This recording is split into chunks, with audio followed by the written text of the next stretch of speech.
Yeah, you know what it is. You into inTUNE Radio. Myself, the short one. We got Dizzy Day. Hey. Remember, don't forget, like, subscribe on YouTube, Facebook, Twitch. If you're here on Twitch right now, punch that follow shit. Before we jump into the shits, we got some announcements for starting next month. We're gonna do giveaways. Y'all loyal followers here on Twitch right now, you're hearing the first about it. So next week, we're gonna be giving away some B&B clothing and items. Our crew over at B&B Clothing, they gave us some hoodies, t-shirts, we got some lanyards, I think we even got, what else do we got in that pouch? Some masks for ski like masks. Face mask, yeah, the like whole head mask where thing. you go snowboarding or skiing, whatever. We got it all. Corona, cause you know. Shout out our boys B&B. Shout out the crew B&B. Shout out the whole crew. They've been really hooking us up since time. So that's how we're gonna do it. Next week and throughout the week, we're gonna be throwing out little questions on our inTUNE page at inTuneTV.tv on Instagram. Come the show next Tuesday, 6:30. Whoever's in the little chat here on Twitch, we're gonna be throwing out some questions live. Yes, we will. Whoever answers it, we will then get a hold of you in different means, different ways, and then we will send a parcel your way. So all you gotta do is be here, tell a friend, like, subscribe, hit that notification button, bangers, and let's get on with the show. Alright, so, you know what it is. It's the last week of the best month of the year. What month is that, Dizzy? Black History Month. Yeah, Black History Month. So, because it's the last day of Black History Month, I decided I was going to pull out a heavy hitter, you know, a little MJ on Magic action, you know. Shout out to LA 13 years ago when I was there at Disney World. Best vacation ever. Anyways. So yes, Black History facts. And also, I had to let the hair out, let the black hair out. Let the black hair out. His full Black History up in his hoe. Yeah, I got mine all down. Holy. Anyways, let's get into this shit. So, something that I didn't know about. Well, I might have known about it off the cuff, so tangentially. I might be using that word wrong, but fuck it, we're going with it. Shout out to T.I. Africville. Actually, Africville. Africville. Diz, do you know where this place was? No, actually, I do not. Nova Scotia. So? Yeah. Because, realistically, black people were coming to Nova Scotia during the slave trade. Really? Free black people, mind you. Yes. So, we're going to do this section called Alex Reads. So, buckle up. I haven't read this in about a week, so we'll see. What are you doing? We'll see. All right. Actually, don't need to read that part. Okay. Black people lived in Nova Scotia since before the founding of Halifax in 1749. That's before slaves were free, so that's a long fucking time. Damn. However, it was only after the American Revolution in the late 1700s and early 1800s that a large group of black settlers began to arrive in the province. Many of them were former enslaved people who had been promised freedom and land in Nova Scotia. But when they arrived, they encountered white settlers who viewed them as inferior, as usual. Because of racism, black settlers were pushed to the margins of society and forced to live in the most inhospitable land. Despite this, they persevered, developing a strong, vibrant community. Africville was one such place. Africville was a primarily black community located on the south shore of the Bedford Basin on the outskirts of Halifax.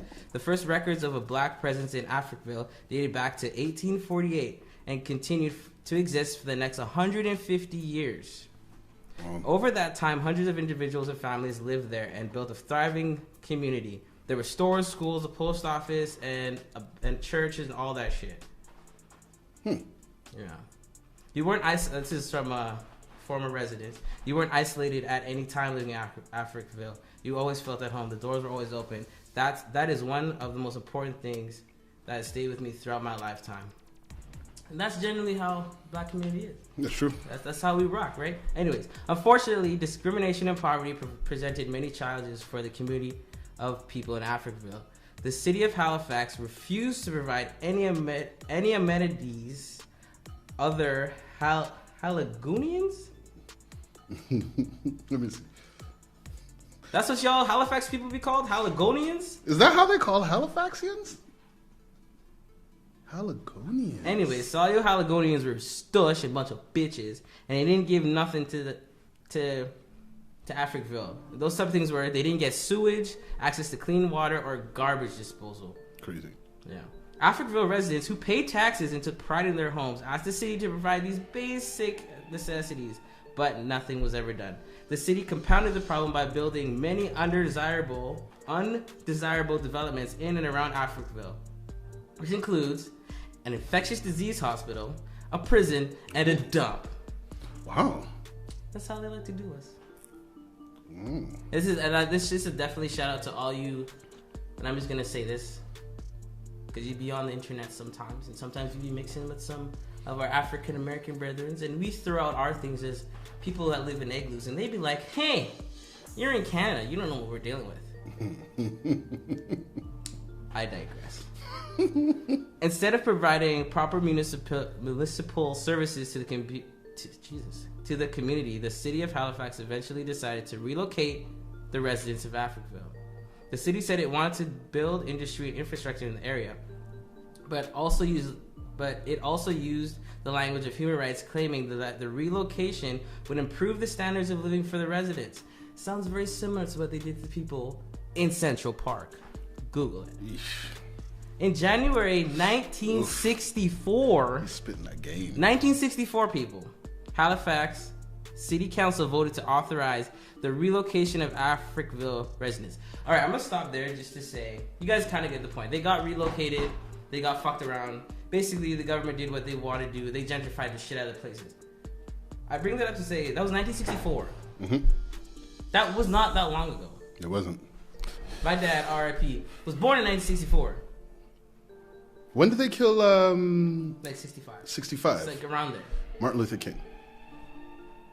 And Malcolm X. And Malcolm X. So I just bring all to say is like, to all the people who are like, oh, get over it. Such a long time ago. Why are you still complaining? Your granny was here. Kicking, living life. Probably my age when this shit was going on. Don't tell us to fucking forget about it. It didn't happen. It was that long ago. This shit is in this lifetime. Anyways, that's Black History Fact. I wanted to shout out for Africville for being there because when I said I kind of knew it, but not really, is because I kind of knew there was a lot of Africans that lived in Nova Scotia, and I just figured because it was the closest like landmass. But then like seeing that they've been there since the 1700s, like. So, anyways, Black History Fact from the short one, and now I'm kind of heated. You see, I'm sweating. So my Black History Fact is going out to. I'm gonna go back. Way back? Oh, way back. Backity back? When the we're black going was back. black? We're going way back, and I'm kind of excited to go this far back. Well, you do that, and I'm gonna sage my lungs. So shout out to William Tucker, who is the first known black person to be born in the 13 colonies. No relation to Tucker Carlson? Fuck you. Fuck Tucker Carlson. Anyways. Jesus Christ. So he was born in Jamestown, Virginia in 1624. Bro. 16? 1624. Did they even have sewage in 1624? According to blackpast.org, his parents were indentured servants and part of the first group of Africans brought to colonial soil by Great Britain. But they said indentured servitude. That's just the fancy way. Them niggas was slaves. 1,000%. I just read what it was. Yeah. I was like, wait. That sounds way too nice. His parents were slaves. Yeah. Here, let me repeat that. His parents were enslaved, captured. It's like the same thing as Great Britain saying. Look at all the artifacts we found. Oh yeah, they stole those artifacts from Nigeria, like Benin, like. That's why. Crazy. Digress. That's why in Black Panther, when Killmonger was up in that bitch, being like, "Oh, I just like it," and taking shit, and he told that white lady what's up. And the stuff they were looking at was Nigerian stuff, and that's why I was like, "Oh." It's true though. It's so true though. true. Anyways. It's so true. Before we keep it moving, let's give a shout out to the song of the week. Song of the week. Hey. Song of the week. Hey. This song of the week, well, shout out to our boy Makati last week. This week, we've got our boy Quan, Kill Quan, 1K Quan on Instagram. And he has a track out called Only Option. Make sure you guys go run that up. All right, let's jump into some fuckery. No, actually, not even fuckery. Let's get into positive vibes right now. Positives. Oh, shit. Can I see your hat for a second? You want to see my hat? Yeah. How about we can go? I just want to apologize. I don't know why he thought my hat would come back like Bobby Shmurda. I was planning on doing that. And I forgot to grab my own hat and didn't feel it was appropriate to go back home and get my hat. So I just borrowed. And anyways, long story short, about a week ago. Fuck with us, we get to sleep with hope. Run up on it, get to squeezing, yo. Bobby Shmurda's home. Bobby is home, ladies and gentlemen. I don't know about y'all, but who wasn't geeking off that track? Who wasn't geeking off anything Bobby did for like the first bit before he got thrown away? I can honestly say I've ruined 3 hats. Just because of that. Being too drunk. Because you remember LED side. Oh, yeah. We would get sweaty and nasty. Oh, yeah. Oh, yeah. No jokes. So my dumbass would be like, because shout out to Floetic, they would run it, and I'd be like, oh shit, who needs that? And I'd be like, as soon as I let go, I'm like, no. Because RIP LED, them floors was nasty. Not nasty because it was nasty, but nasty because liquor was everywhere. Sticking and shit. Yeah. Which is weird. Yo, but big shout to all the people that are doing memes and stuff. Oh, of him coming back? Of the hat coming back. Thor's hammer? We saw the hat come back like Thor's hammer. Oh, yeah. And then all of a sudden he landed bad. Props to you. And shout out Rowdy Rebel who got out like a month ago with it. Yeah, you know, his brother. And you know what? Let's talk. I mean, I'm not going to say, I'm not going to try and, you know what? Yeah, I'm going to talk to the underground. Shout out to real motherfuckers. This guy spent an extra year just so his brother can get out a year. You know what I mean? Bobby Shmurda took more time just so that his brother could get out earlier. Because no snitching. And I mean, to certain degrees, people, if you don't want to get involved in something, just don't. Once you get in that life, there's rules. There's big rules. But if you're not a part of that life, then don't. But you can't Takeshi your way through. Just don't do it. Just don't fucking do it. Our boy Tiger Woods was in a car accident. So prayers up to him. Prayers up to you, bro. Get yourself better. I mean, I feel like you showed me that documentary. Yeah. And from that documentary, I feel like I got a new... You watched both of them? Yeah. I've got a new personal outcome of this guy, and I felt really good about it. I honestly felt really good about it. You know what I mean? How you feel like how I think about him, how I view him, and all that stuff. So now that he got into another car accident, I'm kind of curious. Did the Bad Tiger show back up again? Are we dealing with that sort of thing again? It's very possible that he could have been off the meds again, but it's also people get car accidents. Mm-hmm. Fucking Bunny could have came out the road. He could have been. Rrr. So, for those who are wondering, the H&H bomb, heroin. Damn. Yo, Columbia University professor. This is a professor at Columbia. You've seen him in documentaries such as the one on Netflix called Crack. Heroin. Crack, yep. He says, I do heroin regularly for work-life balance. What? Dr. Carl Hart is this guy. You've seen him around. He's been in documentaries and shit. He's a professor at Columbia. He's a really smart guy. He's really dope. And he's very open and honest about his fondness for heroin. And he's 54, married, father of 3, and he admits to snorting a little bit of it as many as 10 days in a row. Serious? Yeah. And he wrote a new book called Drug Use for Grown-Ups, Chasing Liberty in the Land of Fear.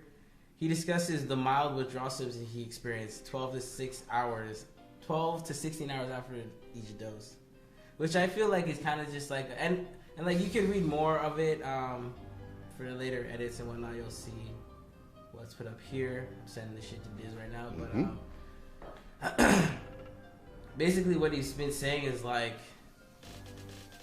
and it's kind of like when you think about it, it's like drugs and alcohol. They all affect people different ways. That's facts. There really is no difference. Because we have all accepted as society that there are people who, when they start drinking, they're going to kill themselves. Yes. Like or act a fool. No, I'm saying like people who drink like and then they just die. Old drunkards or like whatever. Like people who just drink every day like till they're like 65, 70 and they look like 105 and then they just die of like their liver failure or whatever. I'm talking about like, I'm not talking about like the immediate like OD shit. I'm talking about like over time, like we've accepted alcoholism. Like that's just the thing. Mm-hmm. So like his thing is that people can do drugs. Certain people can do drugs that way, and I honestly can't. I have no rebuttal to that because just me myself, I know quite a lot of people who do quite a lot of drugs on the weekend and have real big jobs and careers. And then I think the thing is people, when they hear heroin, and they're like, oh my god, like, oh, got the new one. Oh. Yeah, we watch people like, and they think Ray Charles. Lives destroyed. That's one way of heroin. Time out. I do not think of Ray Charles when I think of heroin. It's not even a thought. Like wherever you just went. You never watched the movie Ray? Yeah, but still, that's not a thing I think of when I think of heroin. Okay, you know what? That's me. That's all me. All you. Because I watched that movie. It's just like, I'm like, no. It scarred me. It was anytime I hear heroin, I think Ray Charles in the bathroom like, oh. No way. 100,000%. Wow, no way. That's just me. No way. That's my implicit bias. I look at Ray as just a great magician. I don't see musician. him. I don't see him. I see Jamie Foxx playing him. Let's be clear. Ray Charles is the god, but I see Jamie Foxx playing him. That's who Ray Charles is in my head.